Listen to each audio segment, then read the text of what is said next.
sir? Tungkol po sir. Ano nangyari sir? Nung January po kasi na aksidente ko ng motor. May x-ray ka naman? Okay? Yung picture lang. Sige naman. Ang mahalaga, makita natin. Pero nung medyo okay po nun. Tapos nag-basketball po kasi pagkuhan ko lang po eh. Lumagutok ko lang ng mga dito. Lumaki po dati. Hindi pa kasi ano yan. Kumbaga, di ba, nadisgrasya ka. Opo. Hindi laro mo, alam mo okay na. Opo, mga Lumagotok. 1 month po. Tapos naglaro po ako. Lumagutok yung lumaki. Na-dislocate yun. Nakaano na yun. Kumbaga, nung nadisgrasya ka, parang umusog na yun, hindi pa totaling na ano. Opo. Ngayon, syempre, napuwer sa pagtalon, tumunog. Ayun. Saka palagi po. Ito yung x-ray nito nung after mong madisgrasya. Opo. Namaga yung paa mo nung nadisgrasya ka. Konti lang naman po. Pero mas malaki po nung basketball po. Kaya mas malaki po. Nung nadisgrasya ka, mabilis yung takbo mo. Mga nasa... O natumba ka lang. Nasa... Hindi naman po mabilis kasi nakakuan po kasi ako ng aso. Ano kasagasa ka na? Po. Iniwasan ko po dito ata ko ng... Pero dito po. Pinagawa po. Pero sabi wala naman po daw truck po sa dito. Yun nga, tinidouble check ko kung baka itong mga highlighting white na to, kumbaga, siyempre, semento yun na ano mo, maaaring natukod mo yung kalsada. Wala na po akong gastos po dito. Wala kang ano? Wala po. Basta, kumbaga nasemplang ka, pero namilay ka nun. Opo. Sobrang pilay ka. Diba sakit po. Pag tinutukod mo yung paa mo, masakit. Lalo na nung mga ilang oras ko Pero nung ilang buwan ka naka-recover, medyo matagal kasi, December, January, diba? Opo.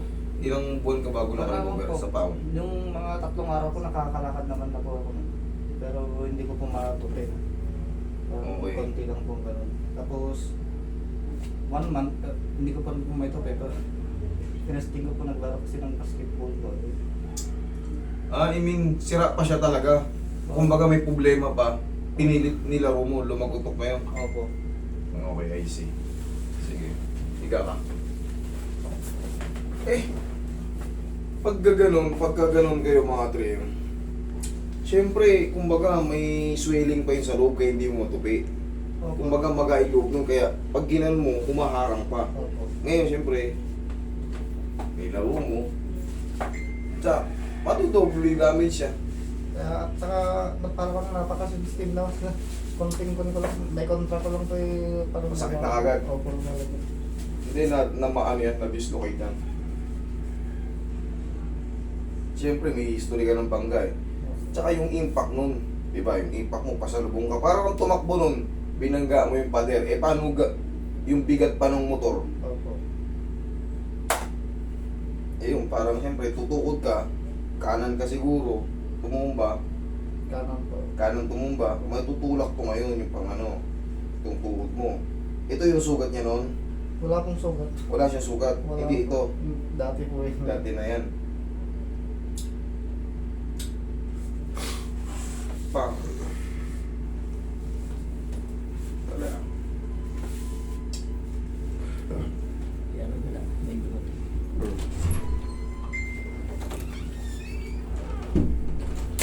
Saan ka banda napuruhan? Ito yung masakit o banda sa taas? Walang sa loob naman po. Sa loob? Wala, hindi po masakit dito sa mga... Hindi masakit to? Saka dito nang masakit po dito. Ito ang masakit dito? No, pero natanggal naman po nung tumagal po. Dali ah.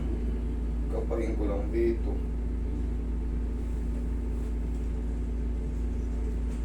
Sabihin dito tumulak. Dito sa baba ang palo.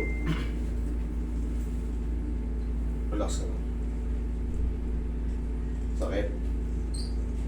Yan. Hindi yan. Yan. Hindi lang po. Okay.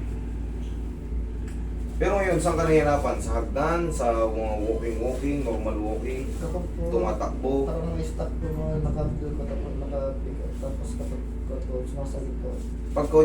Pag nakatupi siya, tapos diniretso mo masakit.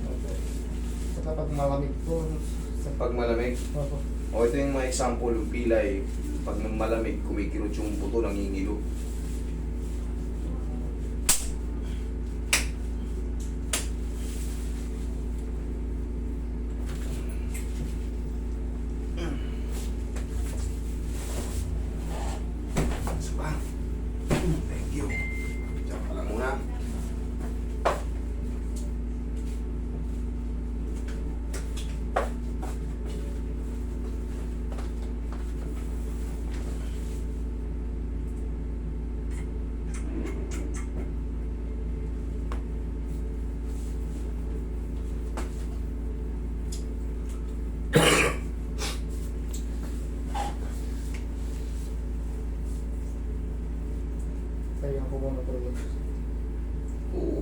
pila. Pagka hindi mo pa nga na itutupin, nilaro mo na kagad. Wala, ano ka rin eh. Matibay ka rin eh. Pag gano'n, ibig sabihin yung may problema pa yun, hayaan mo muna makapaghilom. Siyempre, may maga pa yun sa loob, kaya hindi mo yun matupin. Umaharang pa yung mga pamamaga ng mga ligaments. Minsan pa nga po, pag minsan may galong tok doon sa loob po, ang sakit. Parang may lumilihis na kan po. Yun nga yung sinasabi ko sa inyo, pagka lumalagatok siya at nagkikreate ng pain, ibig sabihin dislocated yan. Sira pa yan. Pero kung lumalagatok lang, baliwala, okay lang yun. Kasi minsan nangyayari talaga yun, mga lumalagatok sa ating mga katawan. Pero pag yun nga, napalagotok mo at sumakit, paayos mo yan.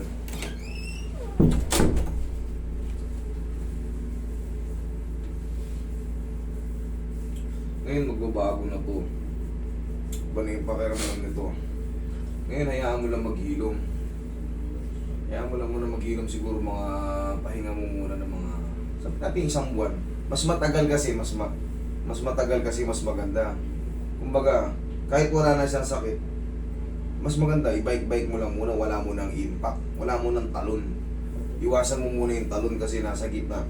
Shock absorber natin to eh. Pag tumalon tayo, automatic yung bagsak natin, yung weight natin sasalawin ng joint natin sa paa, tsaka dito.